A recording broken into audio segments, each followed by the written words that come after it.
Hello, hello, gentle friends, and welcome to another edition of the Champion Forge. My name is Counterfeit. Unfortunately, X is unable to join us today, ganked by his internet, but Happy still here with me. Happy, It's me. how you doing? I'm doing great. I'm excited for what we're doing today. What we plan to do today, at least. Yes. So Happy, for anyone who's maybe not been, who's not aware of Necrit on YouTube and on Twitter and probably all the other places as well, what was it that we saw of theirs that inspired us tonight? So Necrit is like a self-proclaimed lore master in the League community, and he's doing a great job covering all kinds of lore that has been released in League and in Legends of Runeterra, and he already bought the board game that Riot released recently. And his latest video covers the new champion, Samira, who has been I don't know, not received? Enthusiastically received, perhaps. I would say, yeah, enthusiastically makes sense because a lot of people were quite torn on her design and like her kit and how it works in game. But I feel like that's the case with a lot of champions that Riot puts out. So in one of her stories that were released recently, I think a few days ago, this weekend maybe, there was wait, shall I recap the story? So Samira is going on like a mission and she's supposed to find this supposed super weapon in the woods. And she gets there and stuff's all torn up, and she kills a bunch of people, and then she realizes that the super weapon is already missing. So a lot of people then speculated that this super weapon might become a champion, and we have a teaser, I think, for a potential champion that might come out of this story. But you might have to follow Necron on Twitter to figure out what exactly he has found out about it. Well, he posted just a couple of hours ago saying that there seems to be confirmation that the character from that story, I say the character from the story, because of course that character doesn't actually physically show up in the story at all. But there's a specific sort of note about them being, a little bit more information about them and saying that they're wanted criminals. So. Yes. I don't know if that's necessarily confirmation that they're a champion. It's certainly a pretty strong indication that they might be. It sure is. If it's not a champion, then at least we might get some more information on them soon in maybe an event or something. But if they're already doing that, then why not just make it a champion? And that's what we thought as well. So I realised we haven't actually gone through the concept of the show yet. How embarrassing. I have failed my duties. But, so, what we're going to be doing here tonight is we're going to be designing a champion with help from you, our wonderful chat, who helped us come up with, for example, the incredulous Bonk Owl from last week, which was definitely one of our prouder moments as human beings. So we'll be taking suggestions from the chat as to things like abilities, ability names and things, while we're discussing this whole thing here. But, so, back to the champion here, we've kind of got two entities at play which are kind of currently fairly undefined. The Null Child themselves, who was like kind of the secret weapon that was going to be pursued and hunted down and acquired, and whoever it was who rescued / kidnapped the Null Child. Like, what do we know about them already, if anything? We know that the Null Child is probably quite young, and that they were supposed to be used as a super weapon.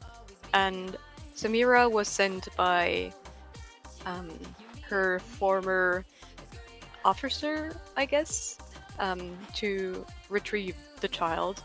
And there's like speculation that her former officer is working for an underground organization in Noxus. So I guess it's important for Noxus that this child is found and brought back to Noxus, because the little teaser that Necrit found is also not necessarily signed, but issued by the Noxian Empire. Yeah, there's this whole kind of Black Rose connection which Necrit's video kind of gets into. I think you were talking about that Samira has a handler who then seems to be employed by Noxus as well, so I don't know. I guess in the immediate, that's not going to come to play directly on what we're doing here tonight, but at least, yeah, I guess it makes sense to bear in mind that the sort of two things I'm drawing from that is that the Null child is some kind of super weapon, and Noxus and presumably other parties, at least one other party, are interested in acquiring them. Oh yes. For the other person, we know that they probably have the ability to bend metal or armor in a way, because in the story, in Samira's story, there are bent metal pieces all over the shop, and the wanted sign issued by the Noxian Empire also states that apparently bigger parties that were previously trying to detain that wanted criminal were torn apart by their own heavy armor. So fighting them should be done like fairly lightly armored, I suppose. Yes, and that kind of already gives, that feels like that's already got some gameplay kind of thought put behind it already, in that it's a very specific thing. I think when we were discussing this prior to the stream, you mentioned that it would be very easy for for this kidnapper to have just sort of blown their way up out of the compound that the child was being kept in, rather than specifically bending metal.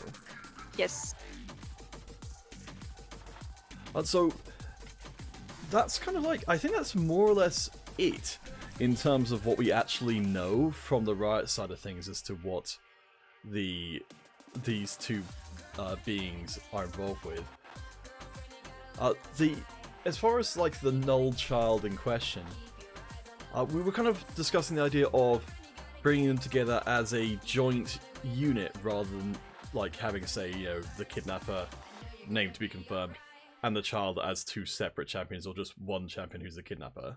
It makes sense because now, as the child has been kidnapped, they would be traveling together, because the person who either rescued the child or kidnapped it or whatever wouldn't want to let go of it, because why go through all the trouble of rescuing that child and then not taking care of it? So they would probably travel together, hide together, maybe kill people together if that's what their shtick is. I don't know. I mean, the thing that leapt out at me from that kind of concept is it's very lone wolf and cub straight away, which is, for anyone unfamiliar, it's a Japanese property with it's a father and child who travel together, and it's extremely violent. Before anyone goes up and looks it up, it's very, very good. It's spawned multiple TV series, I think.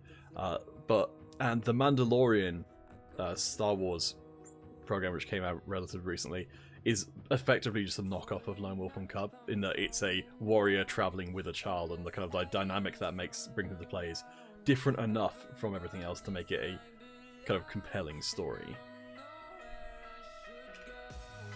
So if we were going to do this as kind of like I guess, so right now, who have we got who kind of fits in terms of similar champions?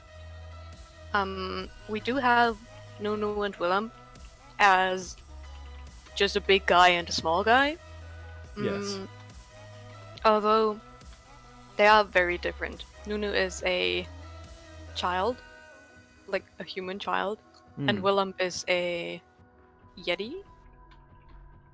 Yes, you're right. So the dynamic there is different. I'm not quite sure with Nunu and Willem kind of what their they're kind of like, I get the impression they're supposed to sort of get along quite well with each other, but it's not. There's no kind of. They're friends. They're best friends. Okay, they're best friends. Okay, thank you for They're clarifying just that. best friends. They're just best friends. It's Okay. adorable. So Quinn and Valor. I'm thinking of the only other champion. Oh yes, yes, that's also a thing. Quinn and Valor. So that's another animal and human. Yes. They're more like partners. Yeah, I think that might be it. They get along because they're working partners. Another combo would be Kindred. Oh, that's true. Yes. Just straight up Kindred. So with Quinn and Valor, I admit I haven't played Quinn and Valor for a long time. You've got the ultimate that brings Valor in as like a taxi.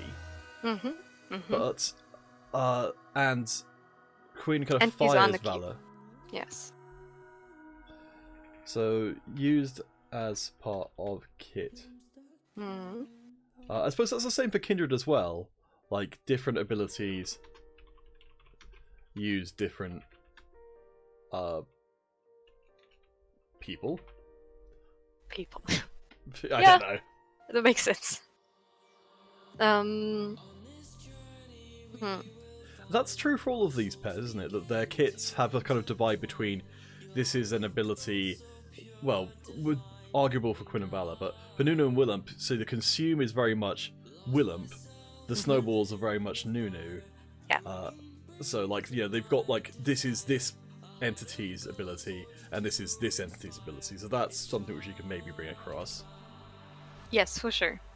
Welcome, Sean! Hey, Sean, how you doing? It's good to see you in a good mood, Grizz. It's just us two today. Exodus, unfortunately, unable to make it because of internet problems. But he will return next week, I do hope. I do very much hope.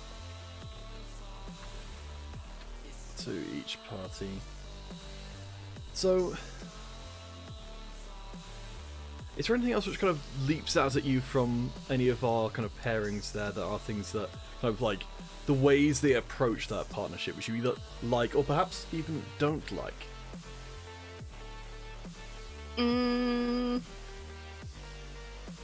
I think they're played like just one champion, of course, because they are.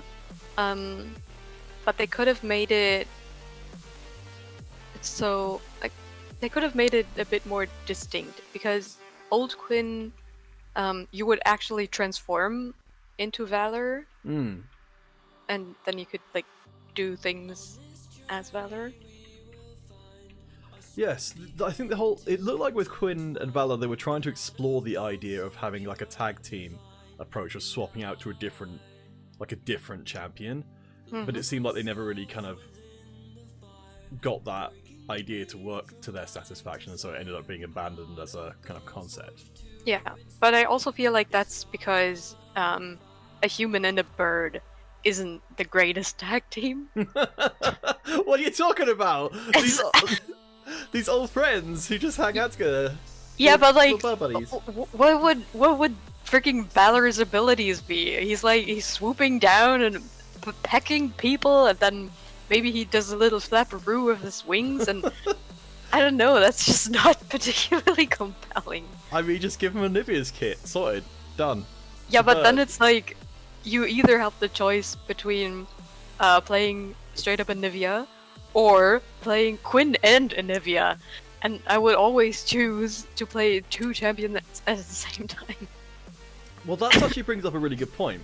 So we can go back and add on the partnership champions, Nidalee, right. and Jace, because they transform, and in a sense, they are an example of a partner champion in that they've got two different kits. Oh well, then Elise is also in there. Oh, of course, yes. So, like, that's an option which we could consider. This could be a transforming champion who does change from form to form. Like, that's not off the table by any means. So maybe, are we sticking to the idea that it is like a small child and a grown-up man, or Well, not so much. child is pretty broad. Like, my initial thought was that it was going to be like a baby, but it doesn't have to be a baby. Like, a child could cover anyone up to, like, I don't know, like 15 potentially.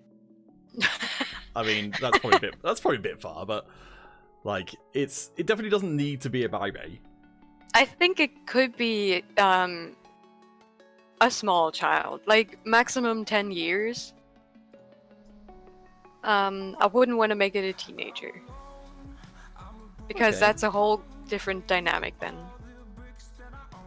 Let's But make a there, section here for this then.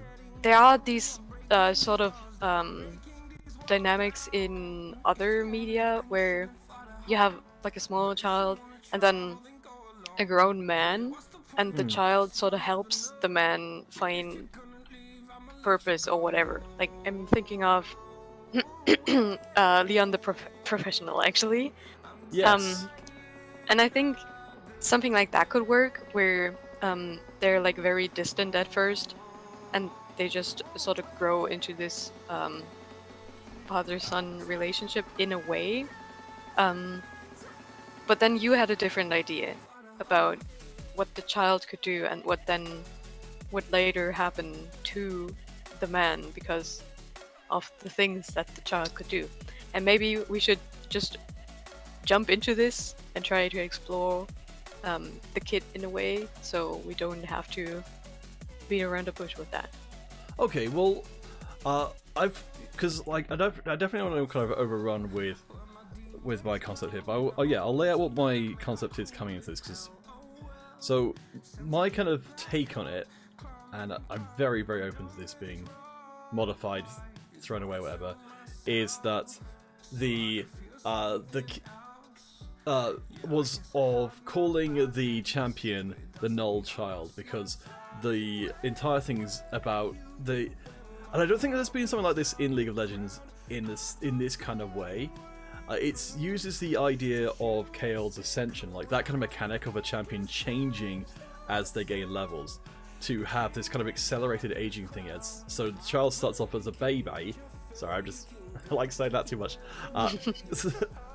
And as they ascend, like, you know, the 6, 11, 18, the child like becomes dramatically older, and so does the kidnapper, like the man, up until the point where, say, like, you know, a full ascension, the I'm not sure whether or not the child is like actively feeding off of the man in some way, but the man gets weaker as the levels go up and the child gets stronger, until eventually the man dies in the final form of the Null child, sort of completing the story, as it were, being told through a game of League of Legends. And I just kind of like that because it's a weird idea, not necessarily because it's a good idea. I think it could work.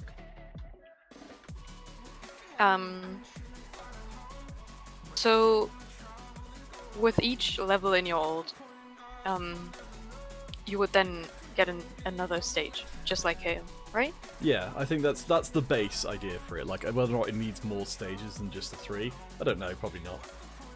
No, I think it makes sense, because levels in League of Legends sort of define the game stage, so like early, mid, and late game. Yes. And if we say, oh, it's a champion that's strong in this or that game phase, it makes sense to adjust the transformation to this sort of game phase scaffold. Ooh, I like your terminology there. That was good. Oh my god. So based around transformations at 6, 11, 16. So actually this could work quite well. So the initial idea sort of to build around this was that you would have the man have stronger abilities early on, which would then decline over time and be replaced by a stronger version of the child's thing. Because I don't think there's any champion that does that like literally sort of changes what they do as they level fundamentally. Like, you know, it's sort of sloughing off an old kit and growing it into a new kit. Like, No, that's not happening. But then again, it's also there are very few champions that actually use those two different kits sort of ideas. So like transformation champions, and those just have the option to transform back and forth between the characters. So with our character, you would just transform in one direction and not be able to go back. yes. I'm interested to hear what Chris and anyone else watching like thinks about that idea. They like, I mean, as far as so I think we've kind of that's encapsulated the idea which I came with. But you had like a somewhat different take on it. I want to get that one down as well. Mine. Yeah. Oh dang. Okay, so I thought it was more. I don't know. Less like a caretaker.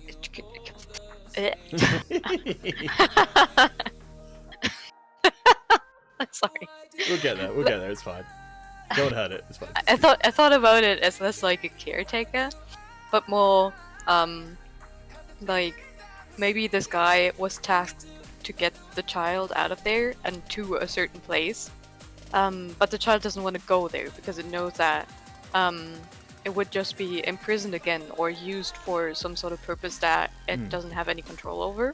So it tries to run away, and the kidnapper just tries to hold on to the child for like the journey from this one prison essentially to the next one.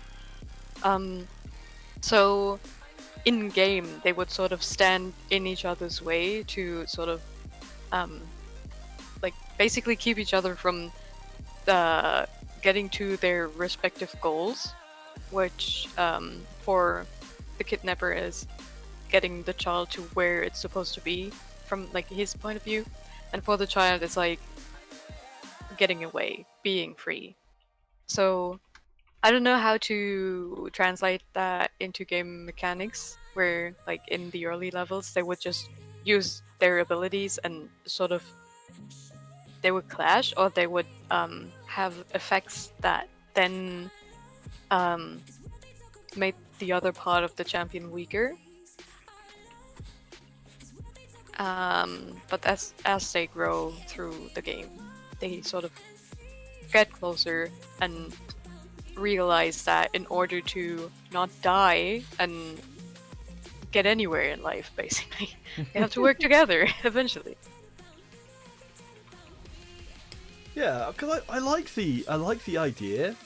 It's really like that whole thing is very interesting. I think there's like I definitely feel like there's ways which we can bring some of the elements of each of these concepts in with each other.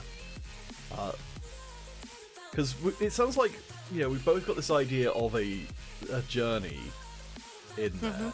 So I think we can kind of like lock that in as a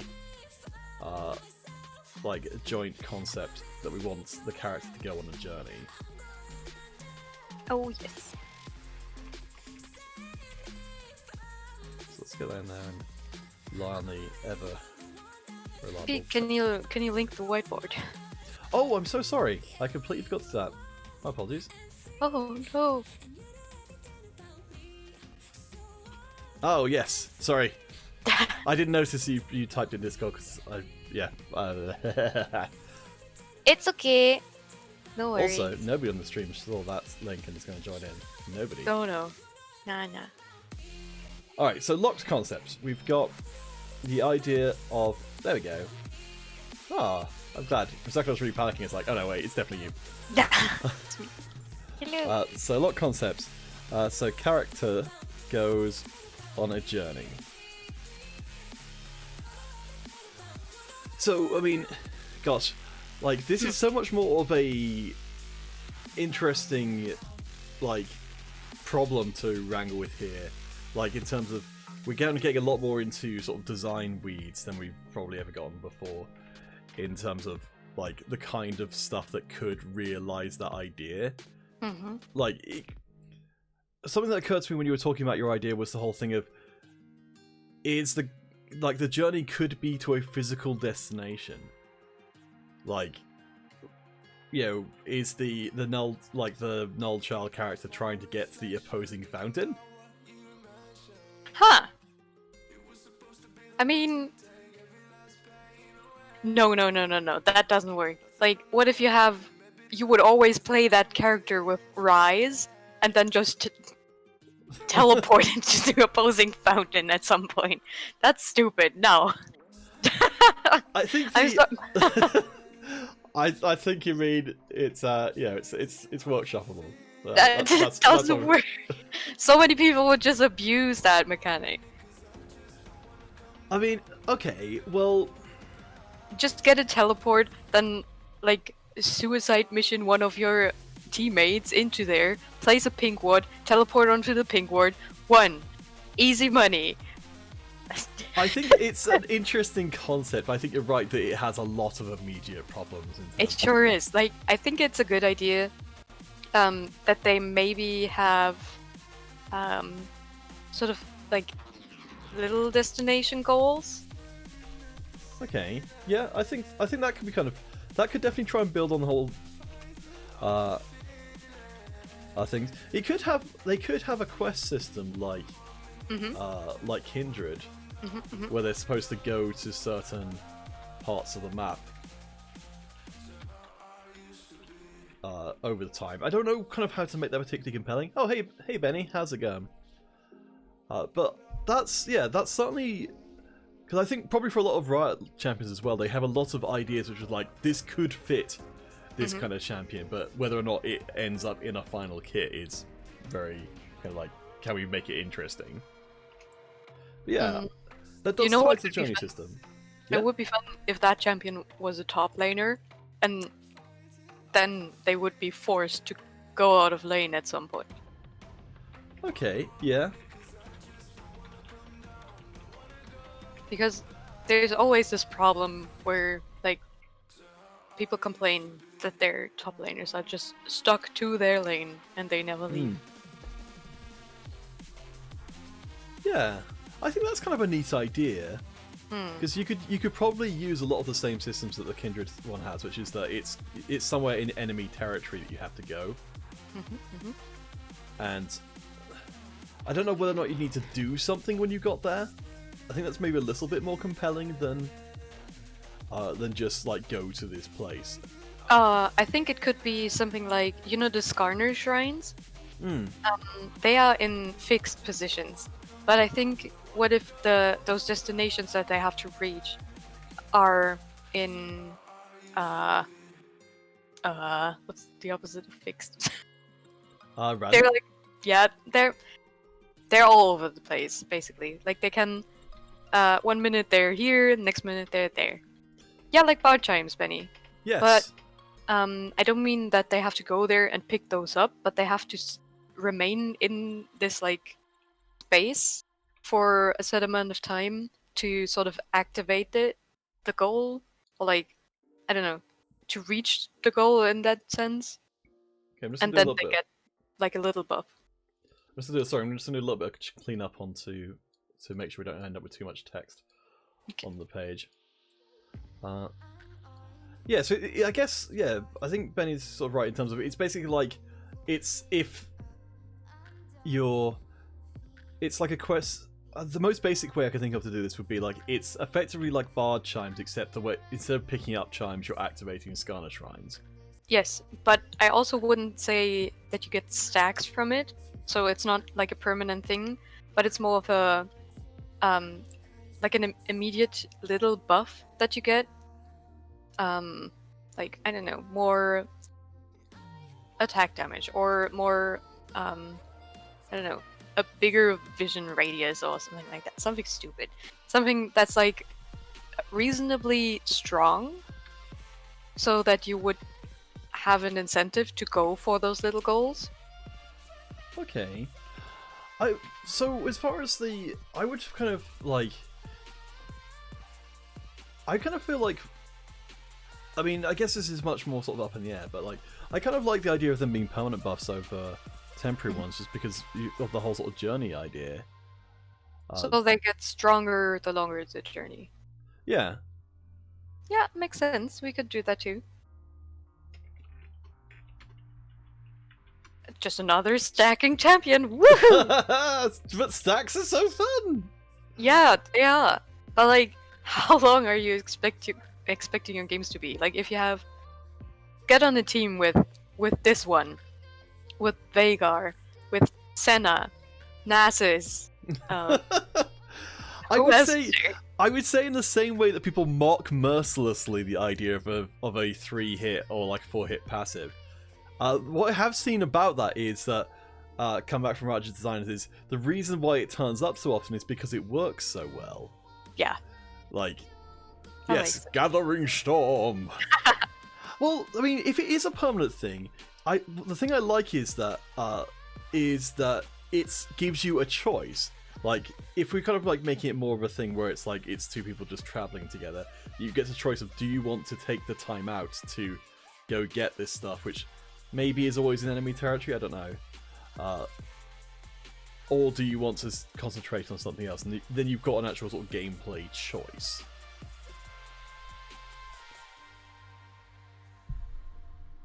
It makes sense. It's a nice way of incorporating this whole journey thing. But I think we're sort of getting very far away from the Null Child themselves. Yes, we are. We're getting caught up in some very fun little concept things which aren't necessarily actually that relevant to the. That sounds Okay. familiar. So we've basically got two broad concepts that we need to be getting into if we're going to start moving towards actual abilities. So we've got metal bending. Oh yes. And we've got nullifying. Yes. That's the only thing I can think of that it could possibly refer to. I can't think of there's any alternate word it's like that could refer to. So Yes, I think so too. So we've only got a little bit of information about the metal bending stuff, in that we know it disproportionately affects heavy armor, but conceptually speaking, I've got some stuff to say about this as a Avatar fan, but like from your understanding, like, does the sort of metal bending idea come with any kind of other sort of concepts that we could use here?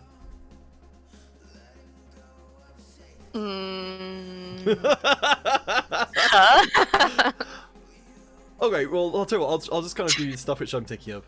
So, Okay.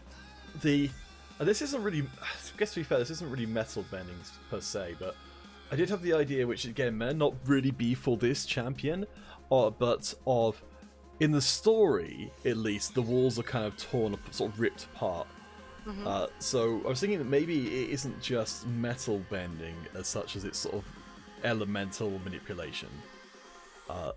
In this sort of, so that the man whose name, we need to come up with a working title for the man. But terrain deformation. Yes, Toph. Toph is the best. She's amazing. We could call him the Blind Bandit. Alright, TBB. We call him TB. We call him Total Biscuit. What a great guy.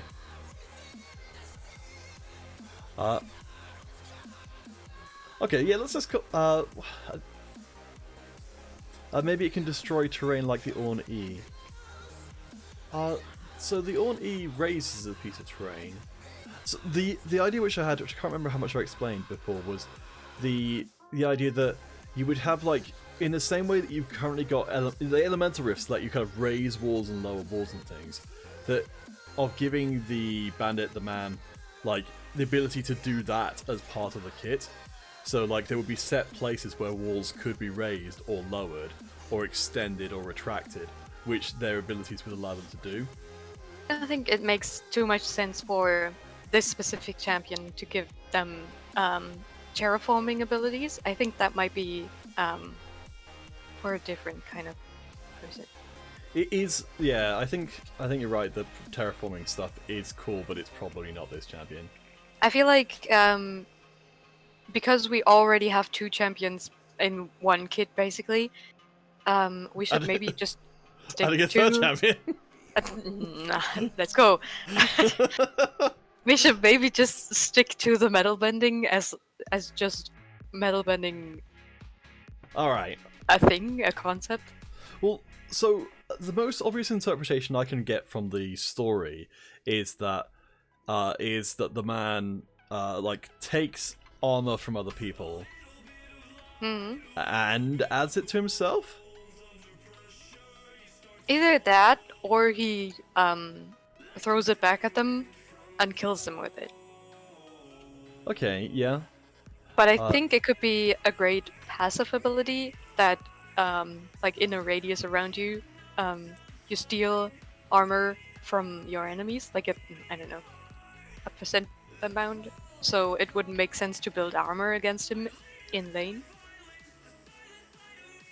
Yeah, I'm into that idea. I think that's going to be pretty close to what it actually is, like because already we've got Trundle who steals the defensive stats. Yeah, I think if we're gonna go for, it's kind of weird now. We've done enough of these champion things that like everything I can think of sounds really cliched.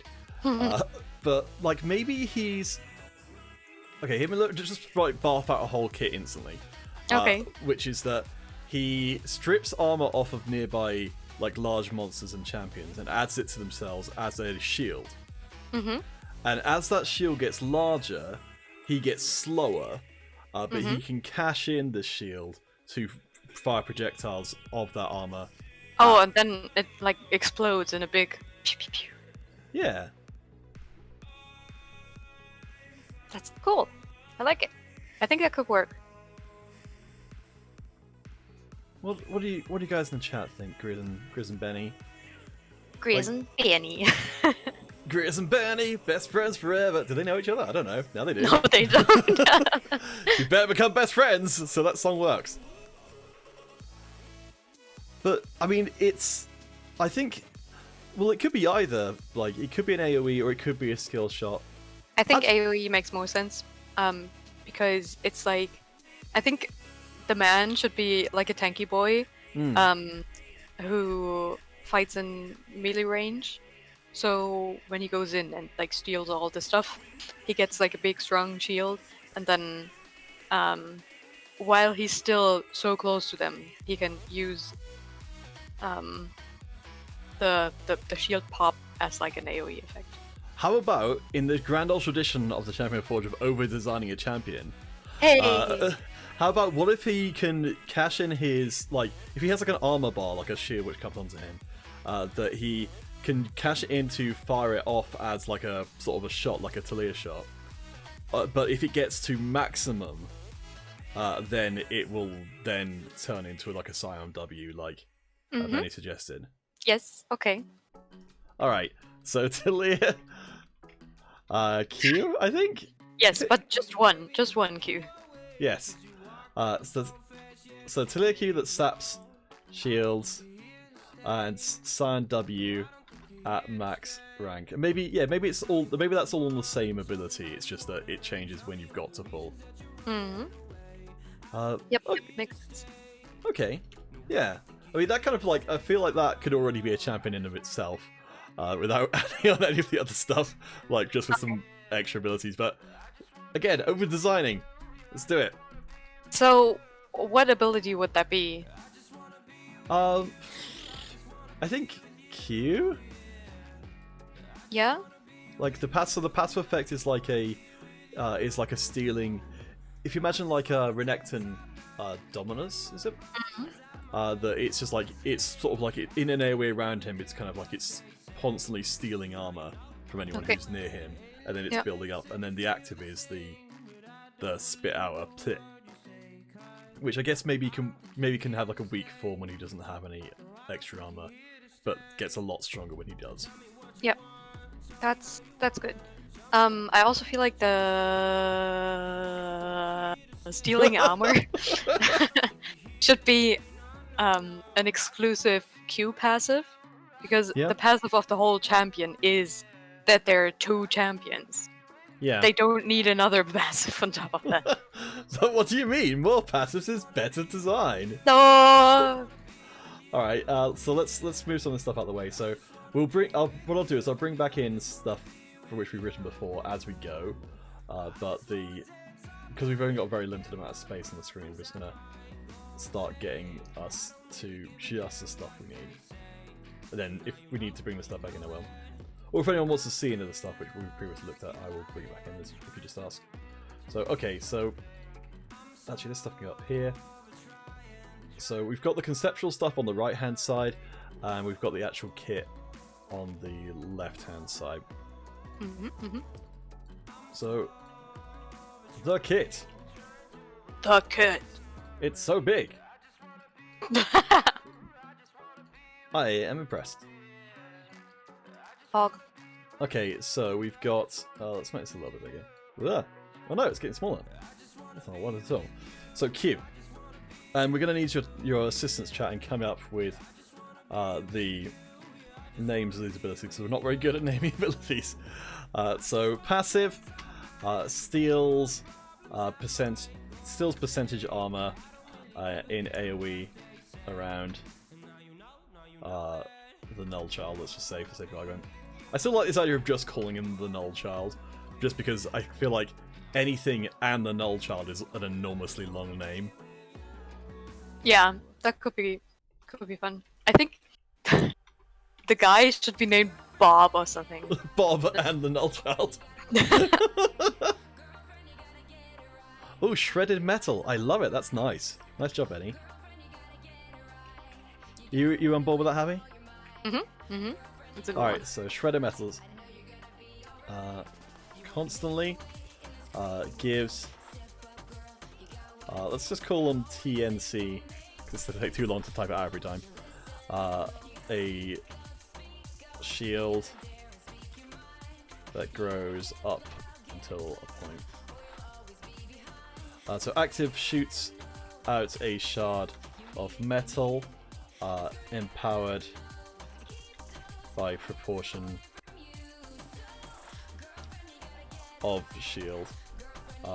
If at full shield, instead explodes in AoE. Scion W.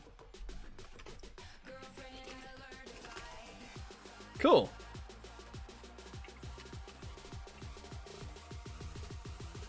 Alright, so we've got one ability in, and oh gosh, the art is already starting. How exciting. That's just 2 people, so I don't know.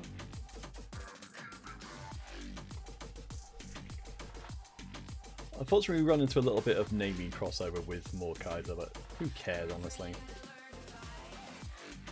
Ruby, Benny, what was Ruby referring to? I know what it's referring to. Oh yeah? Yeah. It's just, we played a lot of Scribble.io. Oh right, okay. Okay, so we need to think about the nullifying thing. So, nullifying it would be to negate or drain abilities, I kind of figure.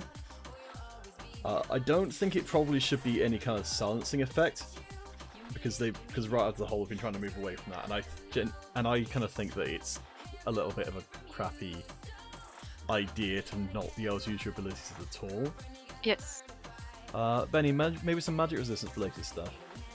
You could do the Null Child itself is definitely. That's so wonderful. Oh my gosh, I did have the idea that you could definitely make a character model where there was in the same way that Cassiopeia has a tail, you could have a second character model that just follows you around. I definitely think that could be a thing. So with the silencing effect, I was thinking of ways to kind of bring that idea in. So the most immediate would be you know, something like in an area around the around this champion, you can't use your abilities. Like that's the most direct way of realizing that fantasy in a way that would probably feel awful. I don't like it. No, I don't like it either. I don't like it at all. I think that could be something about like sort of the Shroud of Stillness from TFT, where your mana cost is heightened. Yes, I had the same thought. Like, well, the two things which I thought there were either an increase in mana cost. The worry with that is that it does kind of throw off people's perception of like how to play their champion because they're used to the mana cost being a certain way, which isn't a deal breaker by any means. No, it's just something to consider. Very disruptive. The other way I was thinking of is cooldown increase. So you can, whenever you fight the child, like you can use your abilities. Fight the child. Fight the child. Spare the child.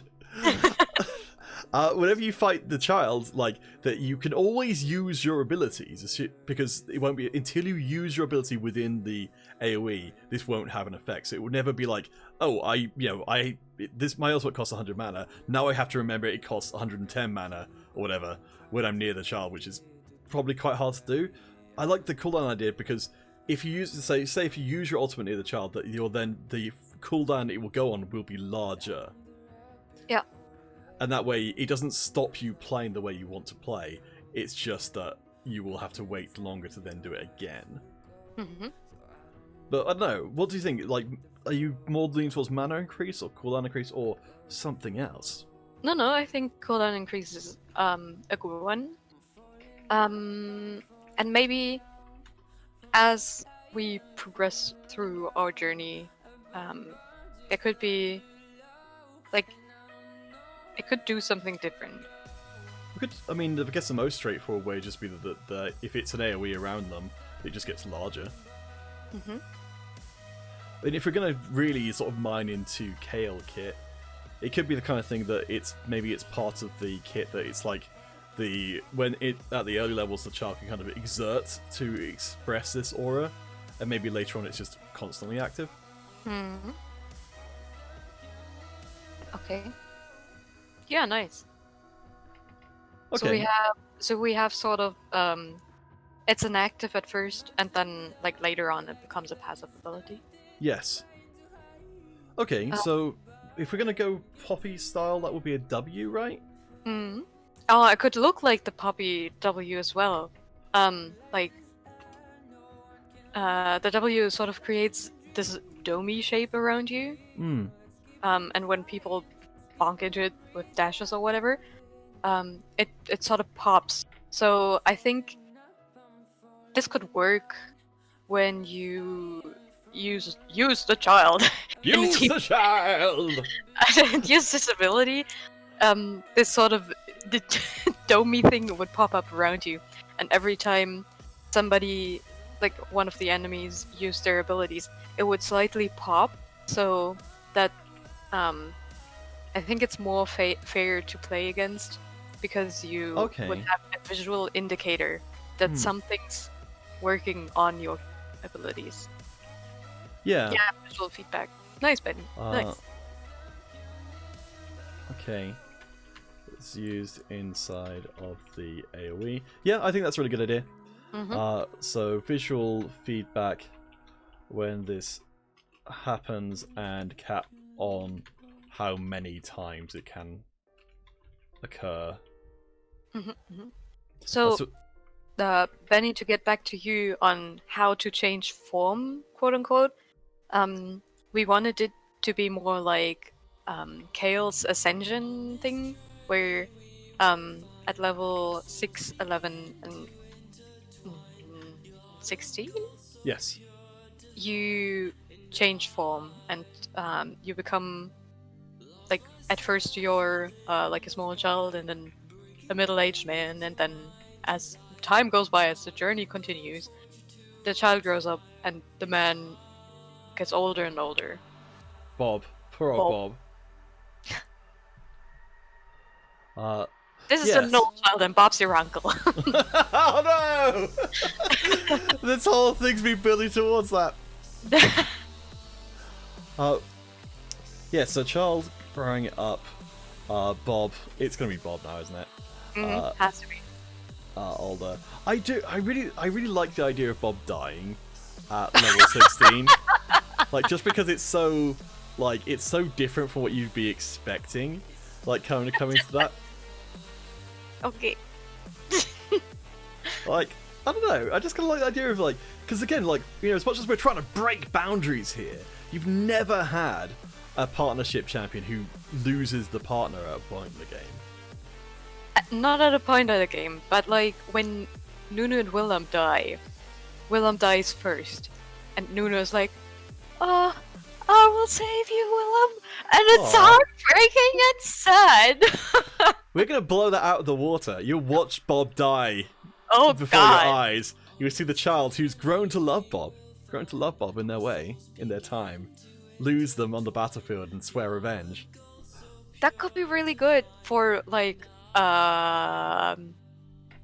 What, you mean just have a mechanic that when the character dies after a certain point, Bob just doesn't come back? No, it's like what am I trying to say? So the last stage of the ascension is level 16, right? So it could just be at a point where the child then, I don't know, realizes that they really needed Bob in their life and they're like super sad. And they swear revenge, or they swear that they will get everything done on their own, so they have to be stronger. And that's just like, I don't know, it's not really a game mechanic, but it's like the story behind it, because we're leaning really heavy on story right now. Also, like with the whole journey thing, and then with the people growing old and stuff. So this is a very story-based character for some reason. I'm not mad at it. Betty says you have to end early to see Bob survive. Oh, Yeah, maybe when you hit level 18, Bob dies. It's like, oh no, it's too late now. You're gonna win early. Oh dang. So he doesn't die at 16, no? I think maybe the I don't know. I mean, it could work at any point really. Yes. Okay. So with the W, so we've got the AOE that increases enemy cooldowns and abilities used, and it kind of got a set amount of uses. When hits level 16, then this is permanently active, with presumably some kind of cooldown on how often it can go off.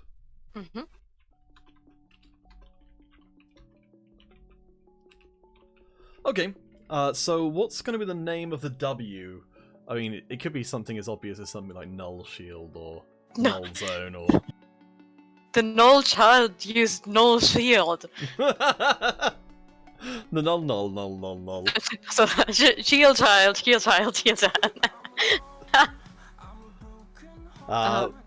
Yeah, obviously we need help when it comes to naming abilities. Be something like Dome of Silence, or... Dome of Silence works. I think that's a decent working title.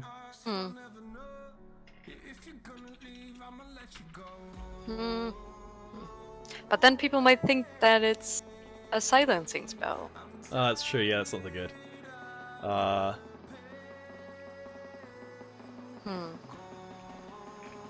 mean, Null Sphere? I'm pretty sure that's an ability from some game. Yeah, and it's also not really a sphere, is it?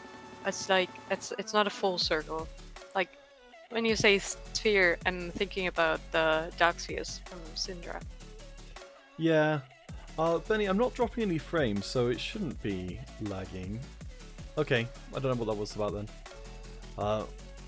You're right, them being called a Null Child and having Null in the ability name is awkward. But... I don't know. Null Zone? Is Null Zone already an ability? I wouldn't know.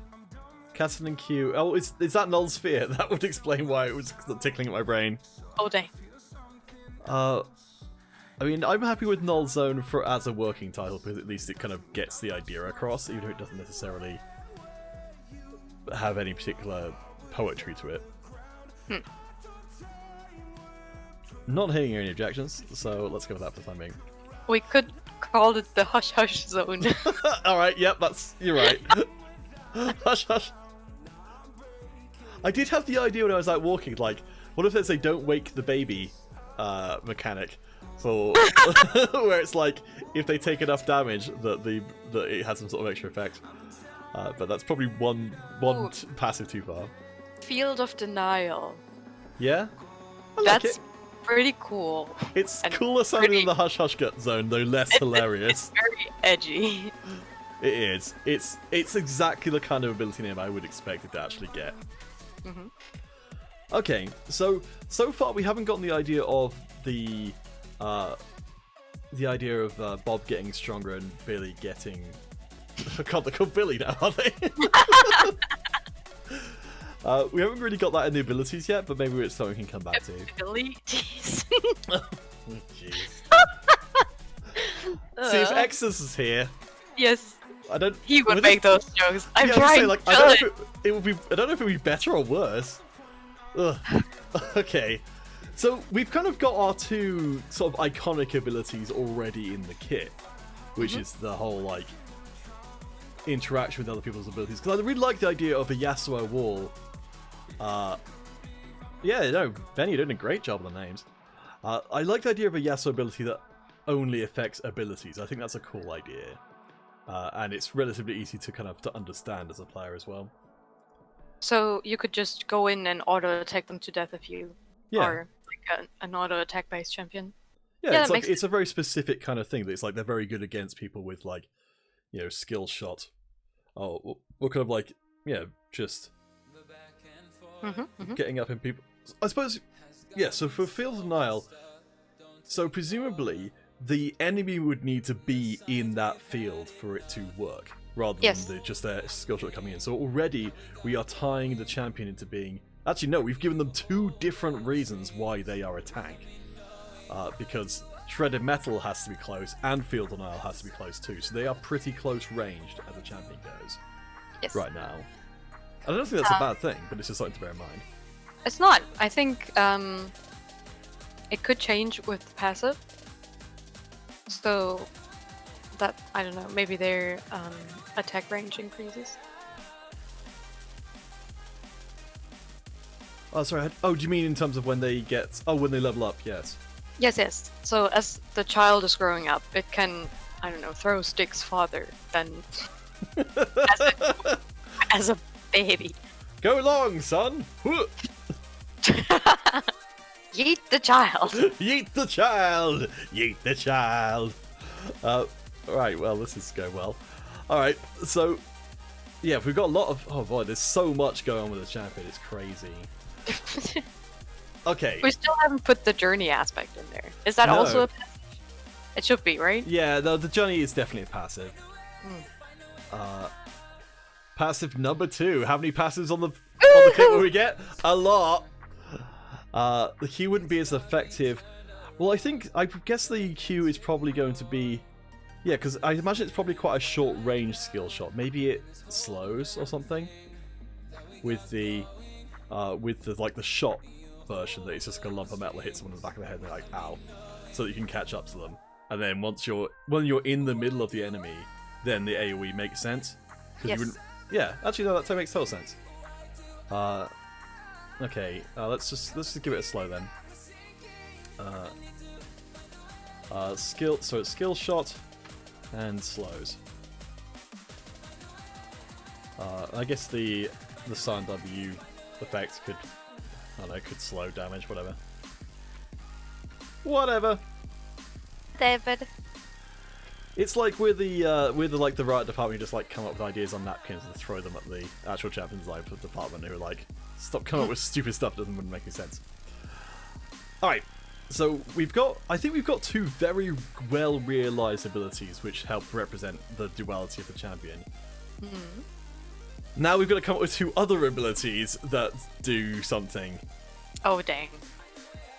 So if we're out of like normal gas, we need to start digging deep. We need this help from you guys too. Yeah, not just- I think we put in all the info that we have. So now it's on us to come up with stuff that makes sense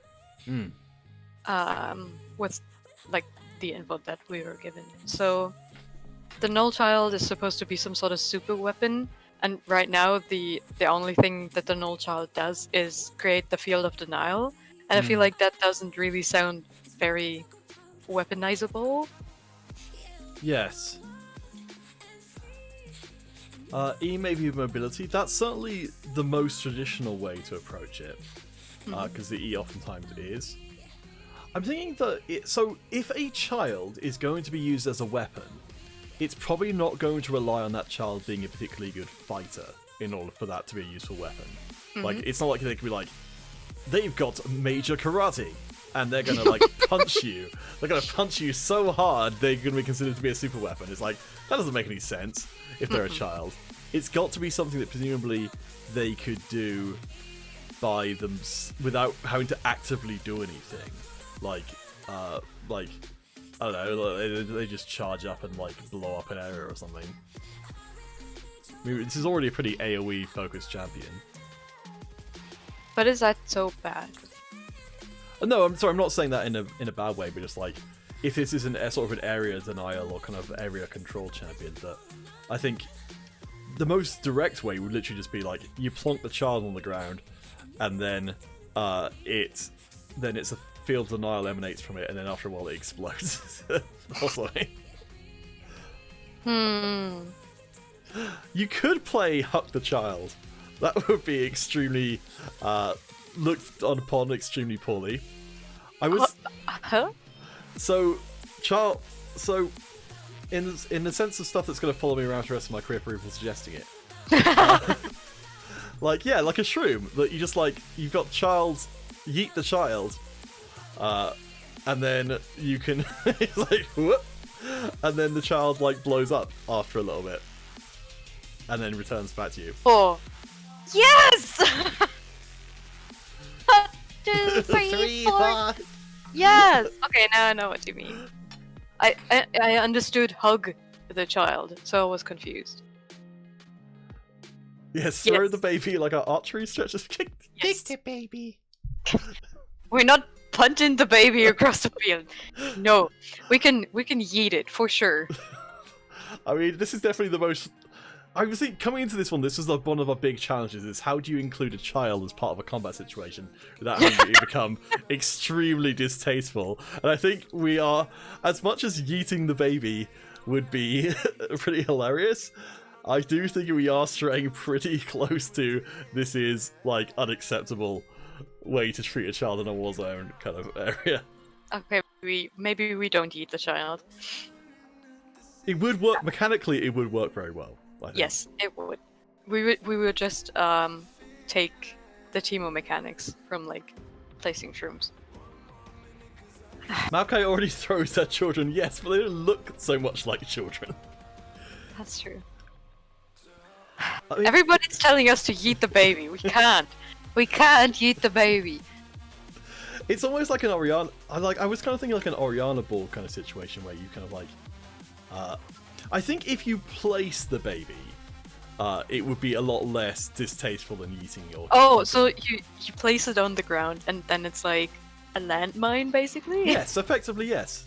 Okay. Yes, Grizz, we are too scared to yeet the baby. A baby bon. Thanks for joining, some kid with Legos. Your first thing you say is baby bomb. Appalling. No, he also said yeet the child first. Oh, fair enough. In which case, all is forgiven. Yeah, but I think placing them on the ground like a landmine is better. Okay. And then they would do what exactly? They would just explode? That sounds kind of weird. I think maybe they could then sort of Oriana style that they could you could activate the field of denial from where they are. Okay, so the E is basically a repositioning tool for the W Yes. in a way. Okay. And maybe on reactivation of the E, that's what causes the baby to go off and just like have a because again, if we're gonna kind of work on the idea of this being an area denial thing, maybe like you sort of like it's either you put it there, bomber plane baby, what? That you just place it there, and then like if someone steps over it, you can manually set it off, and it just kind of goes bang, and then returns back to you. I mean, that's the kind of gameplay It would conceit. just waddle towards you. But it has like it should have a sort of range situation. So like you can't place it in bottom lane and then walk towards top and then activate it, and then it has to walk all the way to top lane. Yes. So baby returns to. Baby returns. After a certain range. Yeah, no, that's totally fine. So yes, it is. It's very similar to an Orianna W. T-Day Baby. Oh, jeez. I'm glad we're bringing out the best of people here with this concept. Alright, so you place the baby on the ground. I mean, this isn't a great ability in terms of being tasteful. But it's not like super bad in that, at least the implication is it doesn't do anything bad to the baby. Which is, I feel like that's kind of important.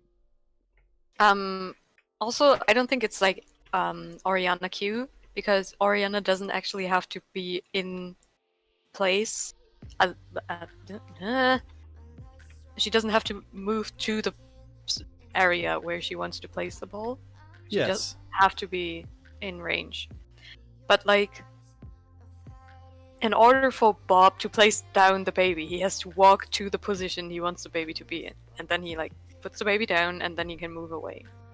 I kind of like the way we're designing this champion in that we're using a lot of abilities which are shown to work in the game, but just using them in different ways. Mm-hmm. So that it feels like a champion which could conceivably exist. You mean the range of the baby? Yes. Yeah, I think it's probably a... Well, I think his super weapon puts us in such an awkward position. I think the only place we can really realise the super weapon part is in the R. Yes. So it could be that the landmine baby could actually be an R if we want to have the explosion be like ridiculous. Would it be like? Is it a damaging explosion? I thought it would. What you mean, like a? You mean like a stun or something? No, I suppose a damaging explosion makes sense. I think it's a good one. Okay. But then it would make more sense on the R. Well, if we wanted to have it be like... The thing is, like, I kind of like it as an R just because if we're going to make it like... because it does feel like it's important that the Null Child, if it's part of their kind of whole thing, is that they're supposed to be... What if the baby starts to crawl around if Bob takes too long? I love it! I think that would be really fun. Alright, let's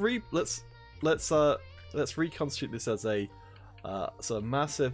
Now we can do it like a massive damaging explosion, because it means that Null Child would have to like, if you're defending an objective, you'd only be able to like say choose one approach which has got the baby in it, and maybe you can only see the baby when you get quite close.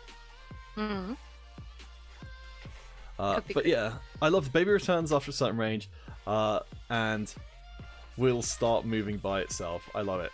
I think that would be so thematically satisfying. Yes. Certain amount of time passes. Yeah, I think that's really cool. I mean, yeah, I think probably damaging explosion silence. I think on an R that's probably okay. Like to have the R silence in a big AoE as well as damaging. Yes. But not too long of a silence. Because, as we've established earlier, silences are bad. Yes. I mean, it could always just be a... Oh, what about instead of a short silence, that it puts all of your abilities, but apart from your ultimate, on cooldown? Off cooldown. Yeah. That's sorry, Yes. what I mean. Yeah, that makes sense. That's nice. That's a good one. So That's a way of silencing someone, which I don't know if that's better,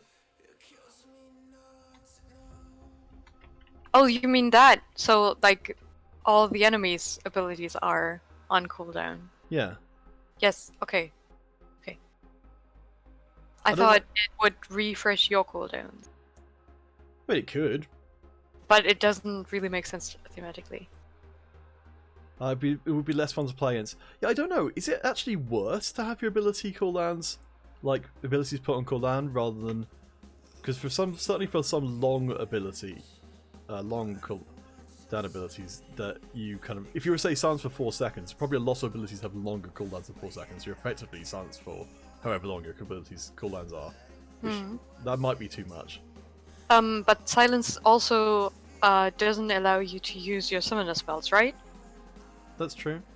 So I think this way of implementing a soft silence makes more sense. Maybe it could be a set length of. Well, actually, that's just silence, isn't it? Really. Yes. I was gonna say like a set cooldown for each of the abilities, but yeah. Okay, well maybe we could leave that in there for the time being. If anyone can come up with a better way of doing it, then we can. Okay, so Landmine Baby is, which we need another name for, which makes us sound less like horrific human beings who would condone using a child as a weapon. We probably need a different name than Landmine Baby. Landmine baby. Woo! Alright. So we've got the journey passive to figure out, and we've got the E to figure out, and we've also got the whole aging mechanic to figure out. So there's a lot going on. Oh my god. A human weapon. Actually, I think that's not a bad idea. Oh no, we could just call it the super weapon. That's the R. Oh yeah. Or human super weapon? Baby boomer.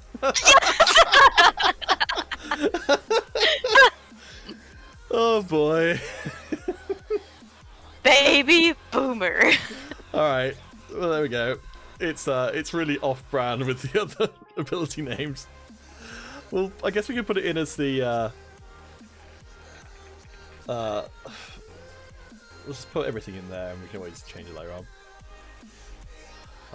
Baby Boomer is pretty good grids, I'll give you that.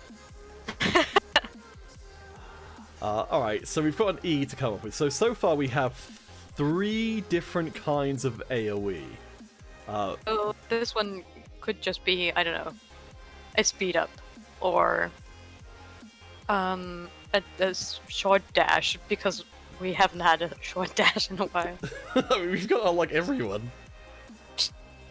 Can we try and think, like, I don't mind having a mobility ability on E, but can we try and think of a way to make it more interesting? It could be a little teleport. Okay. Like a flash? Yeah?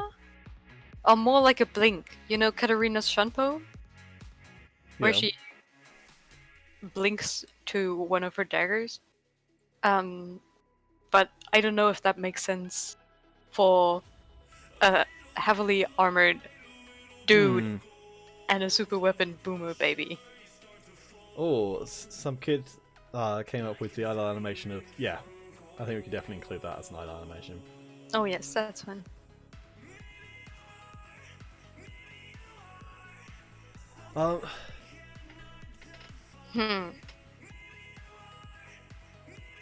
We could have the... this is definitely... When I say verging, this is getting into completely Goof Troop territory. Of having the... having him chase the baby.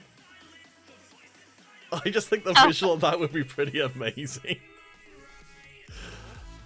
I don't know, like it's like a Kled ultimate or something charge, like where you set the baby going to a certain location, and it will just run off like that, and you can activate the Shield of Denial from where it is, but as you're moving towards it, you get more movement speed as you're desperately trying to catch up with the baby.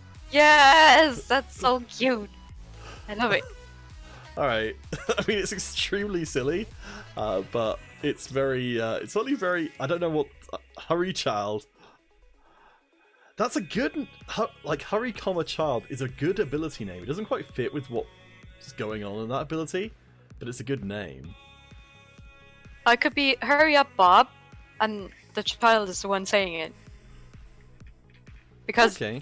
like, I think we're getting too far away from like the child actually being able to say things. Like we've been thinking about it as a baby, like an actual smooth baby. Hmm. But I still think of it as at least a child that can stand on 2 feet. It's because I'm stuck in the whole Lone Wolf and Cod thing where it literally was in a pram the entire time. Okay. It did occasionally crossbow people though. I think Dang. the idea in Lone Wolf and Cub was I think the baby didn't need to be in the pram, but it just was in the pram so it looked less threatening. Huh. So the Hurry Up Bob is targeted ability. So Billy, placeholder name, starts walking towards a distant location. Yeah, so we've kind of got the Oriana Ball sort of thing going on here, in that there's a fair amount of, you're operating with him as part of that. We've got actually much more abilities we have got more abilities now for Billy than we do Bob. That's okay. It's about the Null child after all, and not Bob. Bob is just there so Billy can go places. That's true.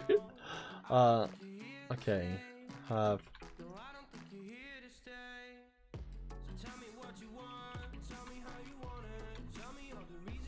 So, Bob gains large amounts of movement speed. I just love the idea of like everyone's coming out of base, and then you've got Bob like chasing the baby. Oh my god, Billy! Oh, I think I really do like that idea. I think that's a lot of fun. That's okay. We never actually ended up using this thing. Ah. There we go. All right. Oh, we had a second heart there.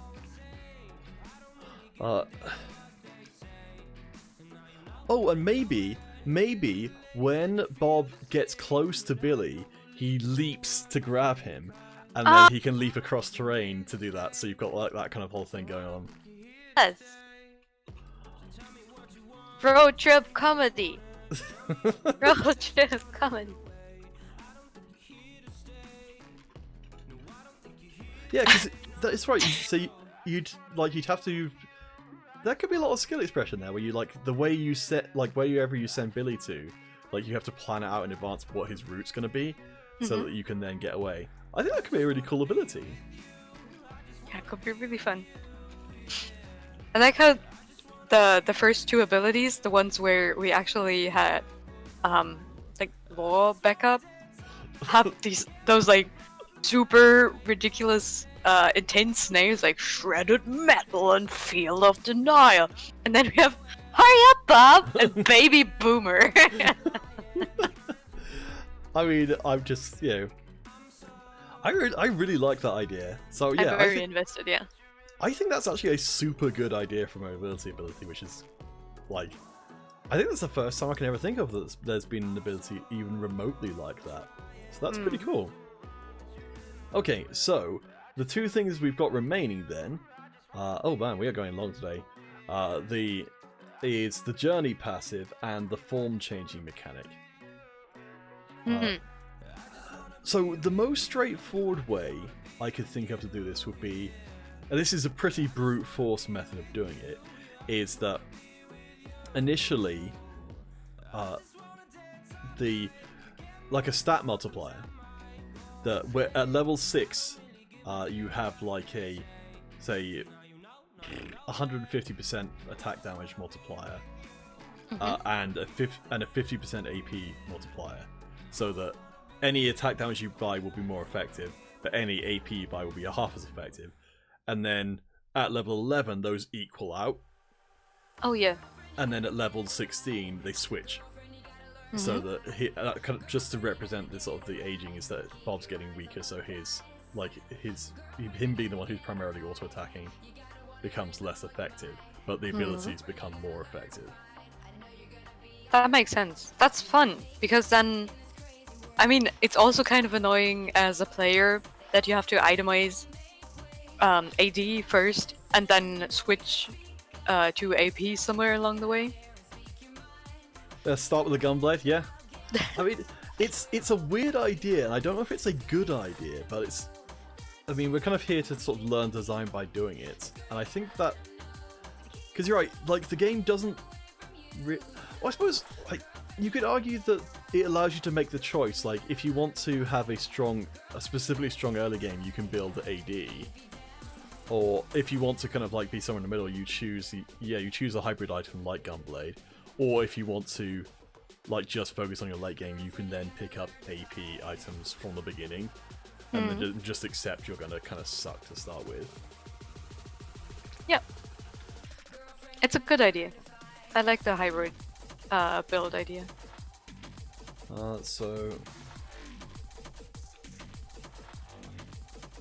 Okay, so 80 multiplier, 8, oh my gosh, halved at 6,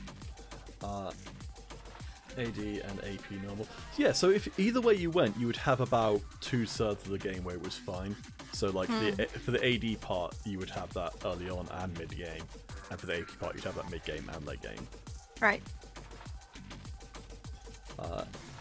Halved and AP doubled at 16. Yeah, I think that works. Like that's pretty straightforward. Like in terms of like understanding. Yeah, and I suppose in a really long game, you can always just toss all of your AD stuff. Yeah, I think it's a cool idea. Maybe we can use the journey passive to tie in with that kind of stuff in some way.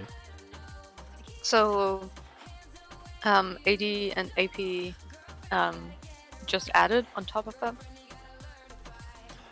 I don't know. So we've got the idea that you have to go to different parts of the map. I was liking the idea that they would have a permanent buff of some kind. You were looking for a temporary buff, but we still don't really necessarily know what that buff should be. Like, and if it should be something more interesting than just like raw stats. Yeah, I think maybe temporary buffs don't really make that much sense for a top laner. It would make more sense if you were a jungler, maybe. A jungler, maybe. Yeah. So I think we should stick to the idea of having permanent stat changes. Okay, so journey. So we probably need you guys' help as well in the chat as to how to realize this idea, because this is quite a big thing to try and figure out in terms of like what would make for good gameplay. Because I think Kindred and Skana were the ones which were the closest to this already.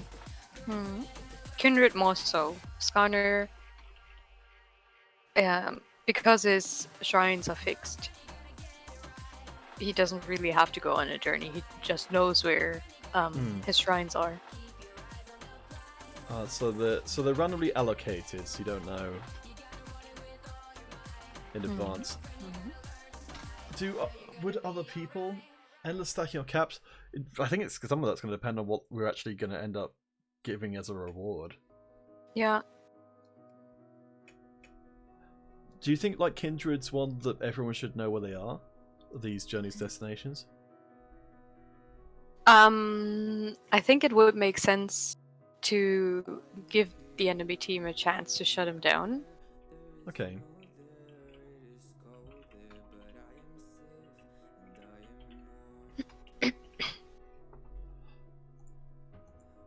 So when you get there, are you just? Is it just getting there, or do you have to do something when you get there? I think you have to remain in this area for a certain amount of time. So if you get there, you get like a little animation, kind of like when Ivern sets up his passive. You know, when he goes there, and then he does the woohoo, and there's like this little circle around the camp, yeah. The camp, the monsters. And like he does sort of like a little dance there, and I think something like that could happen at the destination. So I don't know, maybe the guy picks up the child and throws it in the air, or they do like a little jig or something. Yeah, I think the important part, I guess, being that they have to not only get there but also stay there. So it's like a sort of it's a mini game. Haha! Who doesn't love mini games? Chris is an interesting idea. The child only the child knows, and every now and again they give a certain clue as to where the destination is. Ooh, that sounds fun. That does sound really interesting. That's I have really no cool, idea. yeah. How would that? So, I think it could work because sometimes, when you play against certain characters, you can hear the things that they say, like their quotes and stuff. And I think those little hints that the child drops would be things that the enemy top laner also hears. So that would I don't know, incentivize team play in a way, because the top laner has to report back what the child is saying to his teammates. It's a cool idea.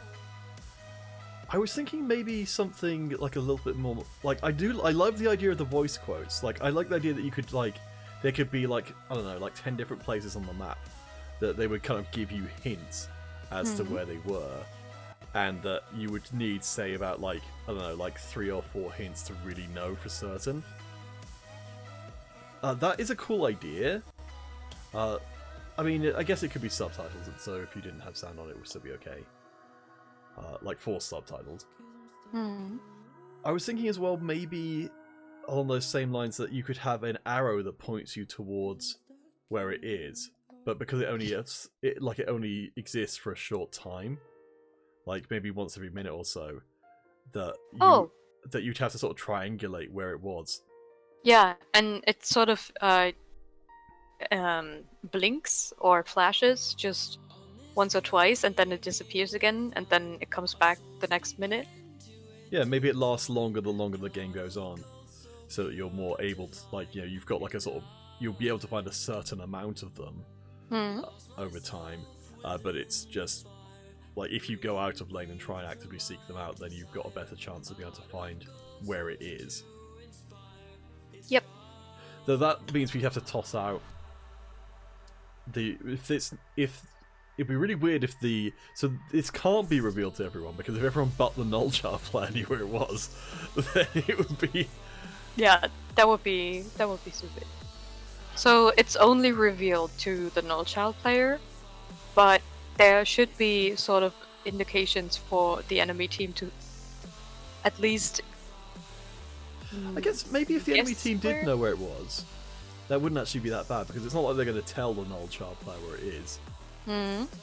But it does then allow them to react to it in some way. Yep. Okay, so...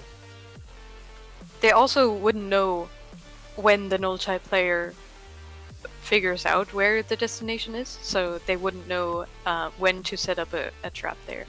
Yeah, I like the idea of it being a longer term goal, because that way,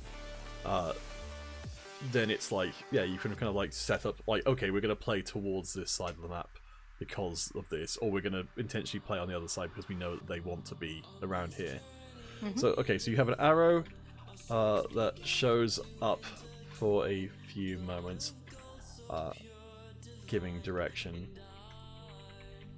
And yeah, so this arrow lasts longer the longer, I guess, you've gone without actually finding it.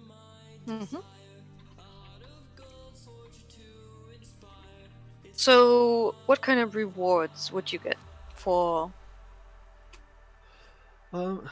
It feels like it should be a significant event, because I can't imagine that you'd really want to have a top laner who's constantly leaving the top lane because they're getting stuff that make... Like, I guess you take this to the most extreme, and say you get 1,000 gold for finding this place.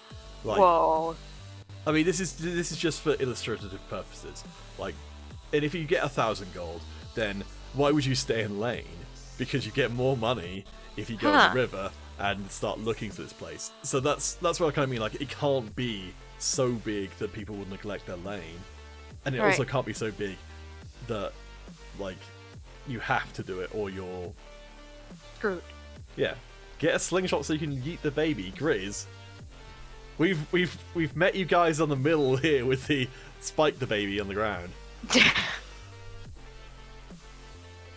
So, yeah, we've already gone away from the whole eating the baby, as much as we said eat the baby a whole bunch of times. Let's be satisfied with that, Grizz. Yeet yeet. So, rewards. What should the reward be? Stat improvement. Okay. Maybe it could tie in with the whole AD AP multipliers. Okay. Oh, actually, I think you're right. Because what it could be is you could get a choice of if you want to hold on to your youth, but or embrace like allow the child to grow up or something. So that's probably not a great way of putting it, but like you could either get yourself a bigger add on to the AP multiplier, or remove some of the AD deficit. Yes, I know what you mean. So you could you have the choice of you get to the destination and then you get the choice between AD and AP, and if you choose AD, then you stay in this sort of stage where your AD is higher than your AP, basically. So you stay in this early to mid game stage longer. And if you choose AP, you sort of accelerate yourself into the late game. Yeah. Yeah, so extending early AD segment of game, or hurrying on AP late game. I think that's really cool. It's a very straightforward idea. Yeah, either the child or the man. Yeet the child! Yeet the child! Oh god. Yeah, I really like that idea. It feels like we've got a champion who's deeply thematically steeped in terms of their kit, which is really cool. We've done champions before which have been have got stuff which is related to their kit, but this feels like the first one I can think of where it's really part of who they are. Oh yes. And I like it. I love Bob and Billy. Bob and Billy! Wait, I feel like there's there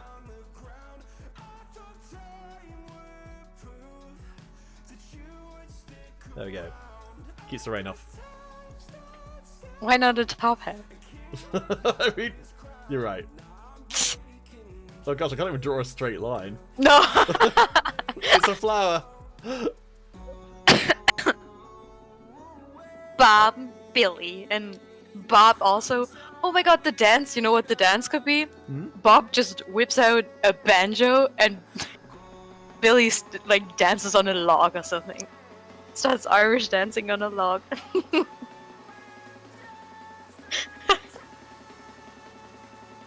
I'm having way too much fun with this. There we go. There's the banjo. That could be the hillbilly skin, yes. Doesn't Boobo already have a top hat? What's your point? Everybody can have a top hat. Top hats aren't just for owls. No, they're for Christmas as well. They're for Christmas. Alright, so... Do you want to figure out what they would be in TFT? Oh yes, that's right. It's time for our... Did I think of a good name for this? No, I don't think so. It's just the TFT segment. TFT TNC. Right. I should not have done that. Right, here we go. Okay, so if we're going to put this champion directly into TFT, which one of their abilities are we going... Actually, to be fair, TFT in set 4 has opened up a lot more in Fates. How much of a champion's kit they will be willing to put onto the champion. Now, I think they trust that people won't get too confused by the whole idea. So I think we can put more than one ability potentially into this TFT iteration. Poshkin, Robert, and William. That's really, I like that. I love it. Skin Amazing. concepts. I think we could put the Great job, Subkid. okay. Yeah, maybe cultist. Cultist could be good for the origin. Okay, yeah, I like it. Origin cultist. It's just disturbing enough to fit with our terrifying thing. Okay, so we've got cultist. Brawler. I think Yeah. because of a boy Bob. Yeah, I think it would be Vanguard or Brawler. I think we had Vanguard last time anyway. Yeah. Oh gosh, what's it called? So it's got Origin and... My mind's going blank. Class. Class, is it? Okay. Class. Okay, so Billy and Bob, Robert and William. So Robert. silence is much more of a thing. It could be, yeah, it could be Brawler or Mage. No, I think Brawler makes most sense. Because, as far as I remember, cultists don't have a Brawler yet. That's true. But they do have a Mage. Yeah, okay, that's fair enough. Or, Benny just said or both. So it could be one of those Warwick kind of Ooh. situations where it's a Brawler Hunter, but he is a Brawler Mage. That's a way to make him feel like a dual champion a bit more. Okay, so we need an ability that's going to make him distinctly him. I think the Q doesn't really feel like it fits that. Huh? Okay, you definitely disagree with me on this. I feel like the Q really... I mean, it ties in with the whole Brawler thing. That he just wants to be close and wants to fight you. Oh, Benny is disagreeing with me as well. Maybe I'm just wrong. Okay, well, so his ability would be that, yes, so it's basically Mordekaiser's shield. Yeah. Except it's like an armor shred. I mean, that works, to be fair. Like, the Field of Denial, like, they're much more free and easy with silencing effects in TFT than they are in the regular game. And I think, again, it's because they don't fully silence, they just increase mana cost, which is broadly what we're kind of going for with the Null Shield as well. I don't think the Hurry Up Bob works very well. And Baby Boomer also not so much. Maybe the Field of Denial. Field of Denial could also work.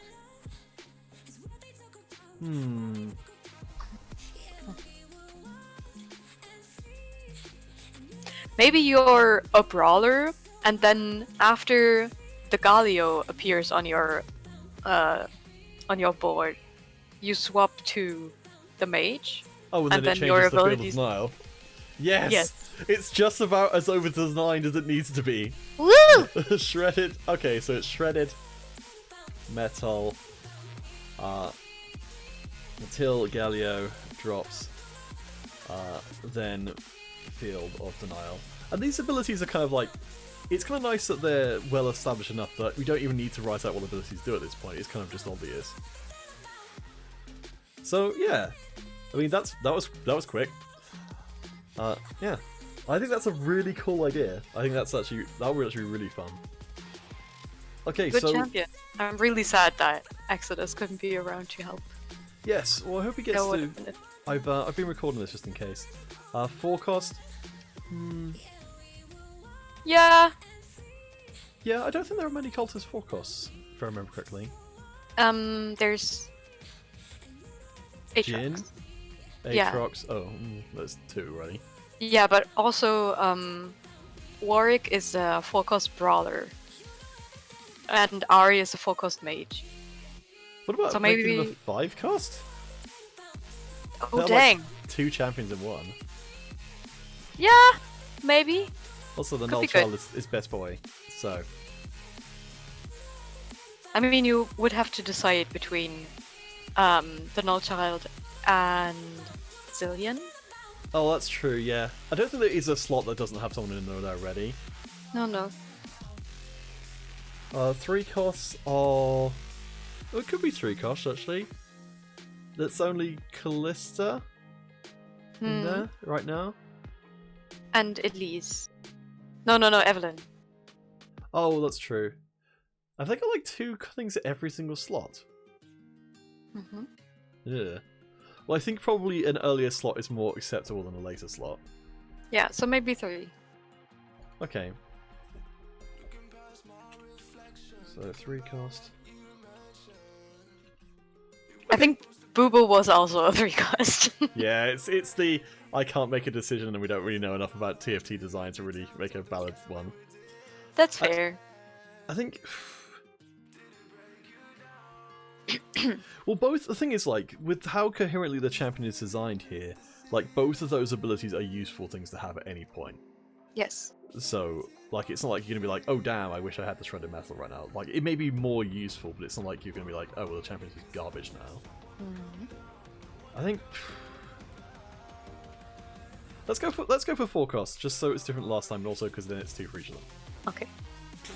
Who cares? It's not like we're actually putting this in the game. Hey! Alright, let's, this is going to be our kind of, like, posting afterwards and trying to make it so that we can make this vaguely presentable.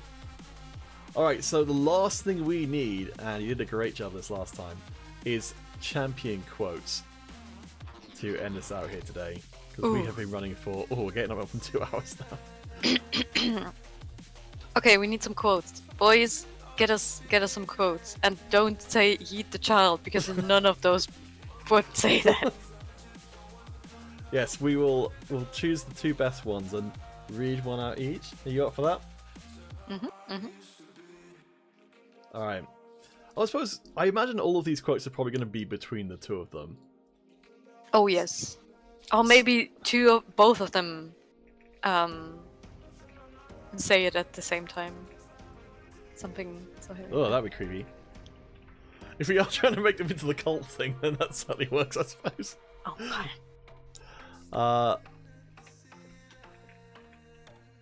Don't go there, Billy. Alright, yeah, that works. This way, Bob! Don't go there, Billy!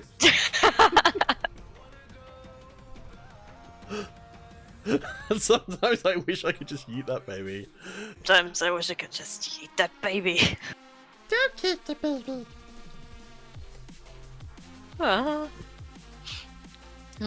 Alright, so let's have one which is Bob starting and Billy returning. Then we've got like 1 quote each way.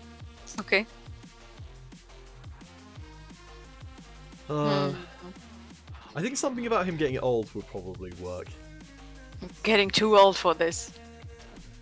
What would Billy say to that? Me too? I don't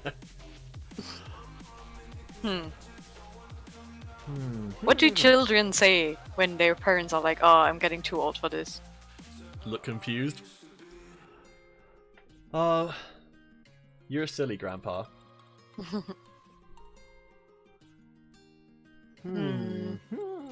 Usually parents say that when they're like supposed to, or like when they're playing with the child and like lift the child or whatever, and then they're like, oh, I can't do this anymore, I'm too old for this, and then the kids go, just 1 more round!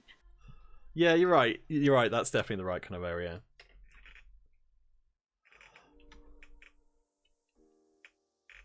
Oh, what about like it's just around the next corner? Yeah! Okay. I'm Do you want to getting be too Bob? old for this. No, I'm not gonna be Bob, no! You can be... I mean, you just were.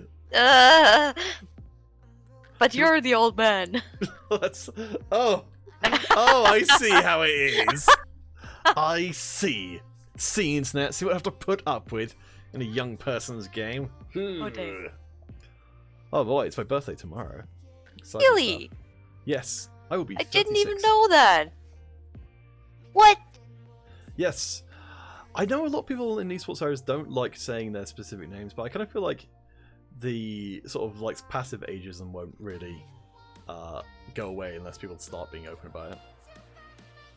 Keep up, Grandpa. Oh, that works. All right. Do you want to be Bob or Billy? I want to be Billy. All right. Billy. I guess this is the quote that happens once you've hit level 16. Hmm. I'm getting too old for this. Keep up, Grandpa. Oh boy, Billy's voice has dropped. Yeah, he turned 16. That's true. That's true. This could be like real age. So, no, it doesn't work. Then that would mean like level 1, he's an actual baby. Oh, that's fine. I was thinking that initially, so maybe the character model goes through evolutions. So at level 1 to 5, he's carrying him, and that maybe and then like from 6 to 11, maybe he's got him like held by the hand, and then from 11 to 16, I did have the idea that he would be kind of supporting Bob in some way. Yeah, that Bob would like lean onto him. Yeah, I just thought the idea was nice, and then level 18, Bob's gone. Bob! In the arms of my boy Billy. oh my gosh. It's a touching story of people who don't exist, but now they're real to us. It's really touching. I don't even want to know what the actual champion is gonna be like the one from the story, because we got Bob and Billy. Yeah. I'm actually pretty pleased with how this turned out. Yes, Retake I love leads. Cool. Well, we can. The thing is, now we can post up the this particular image, and Yay! and have that as a post-stream thing. Cool. I think we're pretty much done, unless we can think of anything else we want to do. No, not really. I think we're good. All right. Well, guys, so we'll be back next Thursday at the same time, 7 UK, 8 EU, along with hopefully Cast the Exodus if his internet has started behaving itself. But there we go. The Null Child, or Billy and Bob, or Robert and William. Ha ha ha. Ha ha! Pip pip cheerio! I mean, I couldn't say that myself. We'll catch you guys next week.